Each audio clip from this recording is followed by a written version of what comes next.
आज हम लोग क्लास 5 के ईवीएस सब्जेक्ट का चैप्टर नंबर 6 बूंद बूंद दरिया दरिया चैप्टर देखेंगे। बात पुरानी, यह है 650 साल पुरानी घरसी सर यानी तालाब। इसके जैसलमेर के राजा घरसी ने लोगों के साथ मिलकर बनवाया था। इसके दोनों तरफ पक्के घाट, सजे हुए बरामदे, कमरे, बड़े हॉल, न जाने क्या क्या था। यहाँ लोग मिलते जुलते थे, जलसे होते थे, गाने बजाने का प्रोग्राम भी होता था। इसके घाट पर बनाए गए स्कूल में आसपास के बच्चे पढ़ने आते थे। इस सब का ध्यान रखा जाता था, तालाब गंदा न हो और सफाई में हाथ बटाते रहे। मीलों तक फैले इस घरसी शहर में बारिश का पानी इकट्ठा होता था। तालाब इस तरह बनाया गया था कि जब वह पानी से भर जाता तब बाकी पानी बहकर नीचे बने हुए तालाब में चला जाता। जब वह भी लबालब भर जाता तो पानी तीसरे तालाब में चला जाता। इस तरह 9 तालाब एक दूसरे से आपस में जुड़े थे। पूरे साल पानी की कोई कमी नहीं थी। पर आज घरसीसर जैसे उजड़-सा गया है। 9 तालाबों के रास्ते में मकान और कॉलोनियां बन गई हैं। यहाँ इकट्ठा होने वाला पानी अब तालाब में न बहकर बेकार बह जाता है। अब आते हैं अल्बिर्नी की नजर से। 1000 से भी ज्यादा साल पहले के यात्री भारत आए। इनका नाम था अल्बिर्नी। यानी कौन थे अल्बिर्नी आए थे? अल्बिर्नी जिस देश से आए थे उनका उसे आजकल उज़्बेकिस्तान कहते हैं। अल्बिर्नी ने बहुत सी बारीकी से चीजों और जगहों को देखा और उनके बारे में लिखा। खास तौर से वे उन्होंने अपने देश से अलग रखी। चलो देखें कि अल्बिर्नी उस समय के तालाबों के बारे में क्या लिखते हैं। यहाँ के लोग तालाब बनाने में तो माहिर है। अगर हमारे देश के लोग इन्हें देखेंगे तो हैरान ही रह जाएंगे। बहुत बड़े-बड़े भारी पत्थरों के, लोहे के कुंडों और सरियों से जोड़कर तालाब के नीचे चारों तरफ चबूतरे बनाए जाते हैं। इन चबूतरों के बीच में ऊपर से नीचे जाती हुई सीढ़ियों की लंबी कतारें होती है। लोगों के उतरने चढ़ने के रास्ते अलग-अलग होते हैं। यहाँ कभी भीड़ नहीं लगी रहती है। यह इतिहास पढ़ने वाले लोगों को अल्बर्नी की किताबों से उस जमाने के बारे में बहुत कुछ पता चलता है। यह डाक टिकट 1973 1973 में छपी थी जब उनके जन्म 1000 साल पूरे हुए थे। देखो और पता करो। अपने स्कूल के आसपास इलाकों को देखो। क्या वहाँ कच्चा मैदान, पक्की सीमेंटें सड़कें, नालियाँ आदि है? इलाका किस तरह का है? जैसे ढलान, पथरीली या किसी तरह का?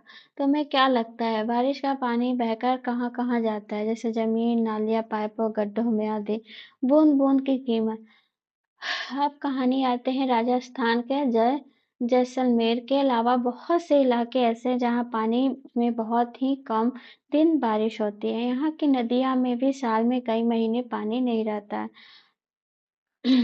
बच्चों को बताएं कि अल्बिर्नी की किताब किस तरह के इतिहास के बारे में जानने में मददगार है। ऐसे ही अन्य इतिहास के सोच, इमारतें, दस्तावेज, सिक्के, चित्र आदि के बारे में चर्चा करें। सोचो उज़्बेकिस्तान को संसार के नक्शे में ढूंढना। सोचो ऐसे में भी यहाँ के ज्यादातर गांव में पानी की कमी क्यों नहीं था। लोग बारिश की हर बूंद की कीमत जो जानते थे। पानी को इकट्ठा करने के लिए तालाब और जोहड़ बनाए जाते। यह एक सांझी सबकी जरूरत थी। इसलिए इंतजाम में भी सभी जुड़ते थे, चाहे व्यापारी हो या मजदूर। तालाब में कुछ पानी जमीन सोख लेती थी। इस तरह जमीन के आसपास कुओं, बावड़ियों में भी पानी पहुंच जाता था। आसपास की जमीन भी नम और उपजाऊ हो जाती है। घर घर में बारिश का पानी इकट्ठा करने का इंतजाम होता था। सामने दिए गए चित्र पर निशान लगाओ कि छत पर बरसने वाला पानी जमीन के नीचे बने टैंकों में कैसे। ये देखो यहाँ का पानी, सारा पानी यहाँ से आते हुए फिर यहाँ से आते हुए यहाँ पे चला आएगा। और यहाँ से देखिए पानी ऐसे आते हुए फिर यहाँ पे चला आता है। तुमने क्या कभी बावड़ी देखी है? इस चित्र को देखकर क्या तुम अंदाजा लगा रही है? सीढ़ियाँ जमीन से नीचे कई मंजिल तक जा रही है। पानी ऊपर खींचने के बजाय लोग खुद पानी लाने तक पहुंच सकते हैं। इसलिए कुछ लोग इसे सीढ़ीदार कुआं भी कहते हैं। पुराने जमाने में लोग काफिले बनाकर लंबे सफर करते थे। अक्सर लोगों का मानना था प्यासे प्यासे यात्रियों को पानी पिलाना बहुत अच्छा काम है। इसलिए कई जगह बहुत सुंदर बावड़ी बनाई गई थी। जमीन पानी किस तरह सोख लेती है? कुएं या बावड़ी में पानी कैसे पहुंच जाता है? चर्चा करें। क्या तुम्हारे यहाँ कभी पानी की किल्लत हुई है? अगर हुई है तो कारण क्या था? बारिश कम हुआ होगा। अपनी दादी नानी किसी बड़े से बातचीत करो जब वो तुम्हारी उम्र के थे तब। घर में पानी कहाँ से आता था तब। पानी से जुड़े रिवाज आज भी कई सौ साल पुराने पानी के स्रोत है, जैसे बावड़ी, तालाब, नौला, धारा आदि। ये सब याद रखिएगा, बावड़ी, तालाब, नौला, धारा आदि, जिनसे लोगों को पानी की जरूरत पूरी होती है। उत्तराखंड का यह फोटो देखो, पानी आदि जिनसे लोग पानी से जुड़े कई रिवाज, त्योहार और जश्न है। कई जगह तो आज भी बारिश से तालाब भरने की खुशी में आसपास मेले का माहौल हो जाता है। यह उत्तराखंड की एक दुल्हन है जो ब्याह के उत्तराखंड में दुल्हन है जो ब्याह के बाद नए गांव में आई है। वह झरने या तालाब पर जाकर सिर झुकाती है। आज शहरों में इस रिवाज को एक मजेदार रूप दिखता है। दुल्हन घर में ही किसी नल के पास जाकर पूजा करती है। पानी ही तो जिंदगी जुड़ी है ना। क्या तुम्हारे यहाँ पानी के लिए कुछ खास बर्तन इस्तेमाल होते हैं? यहाँ देखो, इस सुंदर कुंडों वाले तांबे के बर्तन में पानी भरा जा रहा है। सुंदर चित्र में चमकदार दूसरे चित्र में चमकदार पीला पीतल का घड़ा है। पानी भरने की जगह भी सुंदर मूर्तियां भी बनाई गई। क्या तुमने कभी पानी की जगह कोई सुंदर इमारत की बनी देखी है? पानी की जगह कोई सुंदर। जरा सोचो, 1986 में जोधपुर और आसपास के इलाकों में जब सूखा पड़ा था, तब वहां भूल बिछड़ी बावड़ियों को एक बार फिर से याद किया गया। मोहल्ले के लोगों से मिलकर बावड़ी में से 200 ट्रक से भी ज्यादा कूड़ा निकाला। बावड़ी ने फिर से प्यासे सर को पानी पिलाई। इसके लिए चंदा भी मोहल्ले वालों ने दिया था। कुछ साल फिर अच्छी बारिश हुई है, पानी से परेशानी कम हुई। अब फिर से बावड़ी को भुला दिया गया। चर्चा करो। पुनीता ने के मोहल्ले में 2 पुराने कुएं हैं। उसकी दादी बताती है लगभग 15-20 साल पहले तक उसमें पानी था। क्या कुएं सूखने की वजह हो सकती है? अ, कई जगह मोटर लगाकर जमीन का पानी निकाला जा रहा है। तालाब जिसमें बारिश का पानी इकट्ठा होता था, अब नहीं रहे। पेड़ों के आसपास और पार्क में भी जमीन के सीमेंट से पक्का कर दिया गया है। हाल की बात, आज लोग पानी का इंतजाम किस किस रूप में करते, 57 में देखकर बताओ। तो इसमें देखिए, इस मोहल्ले में दिन में 2 बार जल बोर्ड का टैंकर आता है। पानी को लेकर लंबी लाइन लगती है और लोग झगड़े होते हैं। हम कुएं से पानी भरते हैं, यानी कुएं से प्या पास के कुएं 1 साल पहले सूख गए। अब काफी दूर चलकर जाना पड़ता है।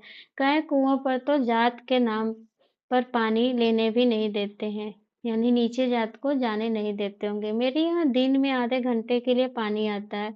हम लोग दिन भर के इस्तेमाल के लिए टंकी में पानी भर रखते हैं। हमारे यहाँ तो दिन भर नल में पानी आता है। मेरे यहाँ हैंडपंप लगा है, लेकिन उसमें काफी पानी खारा है। पीने के लिए तो पानी खरीदना ही पड़ता है। हमारे जल बोर्ड के पाइप में टुल्लू पंप लगाया है। कोई परेशानी नहीं। हमारे घर में बोरिंग के पाइप में मोटर लगी, लेकिन बिजली ही नहीं होती तो क्या करें। हम नहर से ही पानी भरते हैं।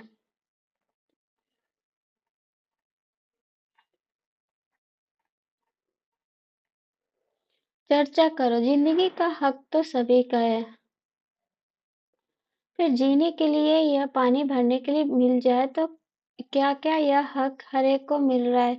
ऐसा क्यों है कि कुछ लोगों को तो खरीद कर ही पानी पीना पड़ता है? पृथ्वी पर तो पानी सभी सभी का है, साझा साझा है। कुछ लोग गहरा बोरिंग करके जमीन के नीचे ज्यादा पानी खींच लेते हैं। यहाँ यह कहाँ तक सही है? तुमने क्या ऐसा कभी देखा है? कुछ लोगों को जल बोर्ड के पाइप का टुल्लू पंप क्यों लगाना पड़ता है? इससे दूसरे लोगों को क्या परेशानी हो रही है? तुम्हारा क्या अनुभव है? यह बिल कौन से दफ्तर से आई है? ये बिल कौन से दफ्तर से है भाई? नहीं, कहीं होगा। ये जल बोर्ड से आई हुई है। यह बिल कौन से दफ्तर से? दिल्ली बोर्ड से है। तुम्हारे यहाँ अगर बिल आता है तो कहाँ से आता है? तो बिल किसके नाम पे है? कितने पैसे देने पड़ते हैं? यह मुमकिन है। आज कई संस्थाएं पानी के इंतजाम में लगी हैं। वे लोग बुजुर्गों से मिलकर यह जानने की कोशिश करते कि उनके जमाने में पानी का इंतजाम किस तरह का था। वो पुराने तालाबों को मरम्मत करते हैं और नए तालाब भी बनाते हैं। चलो देखते हैं तरुण भारत संघ। तरुण भारत संघ नाम की एक संस्था ने दड़की माई की मदद कैसे की। ये है दड़की माई। राजस्थान के अलवर जिले के एक गांव में रहती है। इस गांव में औरतों को पूरा समय घर के कामों और जानवरों को देखभाल में चला जाता है। कभी-कभी तो जानवरों के लिए कुओं से पानी खींचने में पूरी रात लग जाती है। जब गर्मियों में कुएं भी सूख जाते हैं तो गांव छोड़ना पड़ते हैं। दड़की माई ने पहल की और लोगों ने संस्था के साथ मिलकर तालाब बना लिया। जानवरों के चारे पानी की परेशानी कम हुई और ज्यादा दूध मिलने लगा। लोगों की कमाई भी बढ़ गई। वे लोग अब दूध का मावा बनाकर भी बेचते हैं। तुमने इस तरह की क्या कोई खबर पढ़ी है? लोगों ने मिलकर पानी की परेशानी को कैसे दूर किया? क्या किसी पुराने तालाब या बावड़ी को फिर से ठीक करके इस्तेमाल किया? तो ये था आपका चैप्टर नंबर 6 पानी के ऊपर कि पानी में हम लोग के लिए बहुत ही कीमती है। अगर पानी ही हमारा जीवन है, ये सबको लेने का हक है। ऐसा नहीं है कि जात पात से कोई भेदभाव करे। तो बूंद बूंद दरिया दरिया मैंने जहाँ ब्लू टिक लगाया है वहाँ पे आप लोग ध्यान दीजिएगा। अगर वीडियो अच्छा लगा तो प्लीज लाइक शेयर और सब्सक्राइब कीजिएगा। Thank you and